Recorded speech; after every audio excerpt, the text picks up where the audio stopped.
I ended my previous episode with a serious cliffhanger, so if you would like to know how my personal horror story continued and what that did to me, then all you gotta do is stay tuned.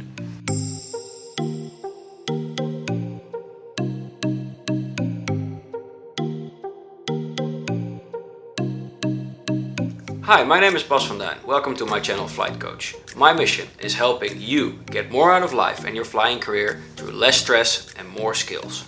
Now, to make things a bit complicated, this is actually the second part of my personal horror story, which in turn is part of a series about fear of flying for paraglider pilots. If you have not seen the previous episode, I highly recommend you do first. I will leave a card right here. So we continue the story at the point that I was skyrocketing towards this huge cloud while already having tried all the escape options that I knew of. I was truly experiencing what they call in Russia, very bad day.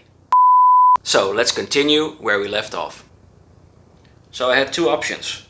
Hoping for the best, hoping that these scenarios did not happen at all, or try to do actively something to fix the situation. And I decided to do the latter, because what did I see around me? Everybody was doing a spiral. There were like 8 people in the air and they were all pulling those big spirals, and they appeared to be losing altitude with that. But because I'd been struggling for a few minutes doing all my inferior descent techniques, I was a lot higher than all of the other guys. So I decided to give the spiral a go. Even though I have never done that maneuver myself and only seen videos of it being described by guys like Jockey Sanderson. So I tried those first few rounds, kept leaning into the turn, keep steering, and all of a sudden I felt it going into the spiral with the leading edge almost completely on its nose. And I went as fast as I dared. And it gave me a vertical speed of 2 meters per second. And it was still going up. So that was not really good. So I had to get out of my comfort zone and lean even more into the turn and to steer even further. And that's what I did. And to my great relief, it actually worked. I started descending, and I did this for a few times. So at the end of my second spiral attempt, which was a lot faster than the first one, I thought, okay, now let's end it. So I put my hands up a little bit, only to notice that the glider kept accelerating. And I remembered, oh, that's true. I also saw that in a video with certain gliders, the lower end gliders, and I was flying a mid B glider at that point in time. They can actually stabilize themselves in a spiral quite easily. So I remembered how to correct that, brake on both sides, and then lean to the outside, brake on the outside again, and that helped me to recover the spiral. And I did a couple of spirals that each lasted for 20 to 30 seconds because I had a lot of altitude to lose, and in the beginning I was not losing a lot of altitude at all because the air was rising so rapidly. But it was very rewarding that it worked. And when looking at my flight instrument later when I got on the ground, I noticed that I have achieved a maximum vertical velocity of minus 25.5 meters per second. Now I know this is insane, and it was way outside normal parameters, and it was way outside the conditions that you should normally seek as a pilot. But it was the only way for me to get down, and I'm very happy that I did it.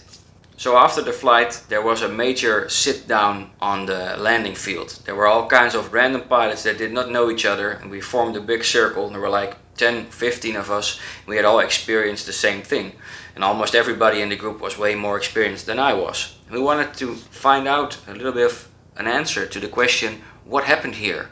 What were these conditions?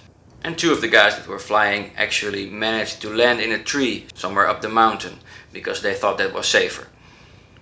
And I think this shows just how serious the situation was. And luckily my dad also managed to land safely a few kilometers away, and he was hitching a ride back while we were having like this group conversation. So what caused these extreme conditions? Our analysis is that it was a unusually large and strong convergence zone caused by a very strong westerly meteorological wind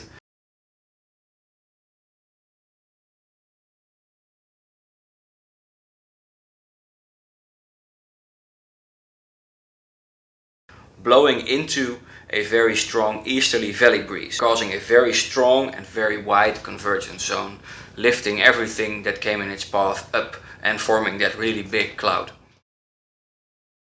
So I managed to survive by staying cool and trying something completely new to me. I learned from my mistake, and I have at least some sort of theory on how this was caused and what signs to look for in the future to prevent this situation from ever occurring again.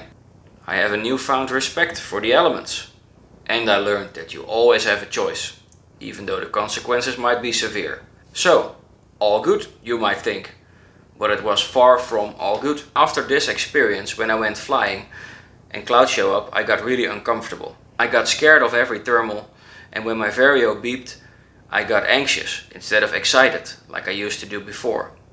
I found excuses to fly shorter or not go fly at all. You're already guessing it, I had developed a fear of flying. Now I hope you're sitting on the edge of your seat. I hope that I managed to get some of the stress that I experienced across. Rest assured, everything turned out alright. I got over this fear of flying eventually, and I learned a lot from it, which I will share with you in a future episode. I would love to hear from you if you can relate to my story, and I would love to hear your thoughts on this episode. For me, part of the fun in making this content is your involvement as a viewer, so feel free to leave a comment down below or a like, and maybe consider subscribing to this channel. Don't forget to press the bell icon so you get notified when my next episode goes live. See you next time, see you in the air.